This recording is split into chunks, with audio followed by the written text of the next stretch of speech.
प्रवाह न हेउणु देखा जाइछि जल संकट आगको एहा उग्र रूप नेबा संभावना थिबा बेले गाँ लोकंकु एबेठु पानीय जल चिंता खाड़िछि। कलाहांडी जिला गोलामुंडा ब्लॉक अंतर्गत नकटी कानी एक आदिवासी अध्युषित अंचल होइथिबारु घनघोर जंगल निकटरे बसवास करुछंती लोके। गाँव पानीय जल व्यवस्था पई वसुधा योजना निर्माण काम 3 वर्ष परे भी शेष हेबा ना धरुनी।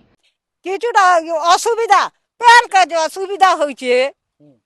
আনলে নোলা লাগাই দিলে ই কলে পেন বুই ছাড়বার না কেউ ছাড়বা পেন পেন ছাড়লে তো হবা এবে তো বন সর সব অটি যাইছে না बहुत अभाव पानी बहुत अभाव माने बुढ़ा बुढ़ी लोग सार बहुत असुविधा पड़ी बंद के जाकर सार गाधवा समय सार माने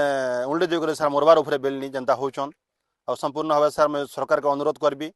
आ गत सरकार जेहेतु धोखा देदेले आ पानी पाइप तपी करी आज्ञा आज तक 5 वर्ष चालू भी आज्ञा कौन भाव में पानी रखी सुविधा करानी हबार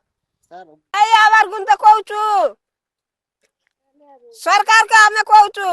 सरकार धन के नहीं खा मार थन के निपे पीसू के नहीं जेते जाटा खुआ रहे मार थन खाला छुआ केनता सरकार धन के नहीं खाला जे बड़ बड़ गड़ बाट के जे दी पारू ते सरकार और हमर डोंगर तल के कहला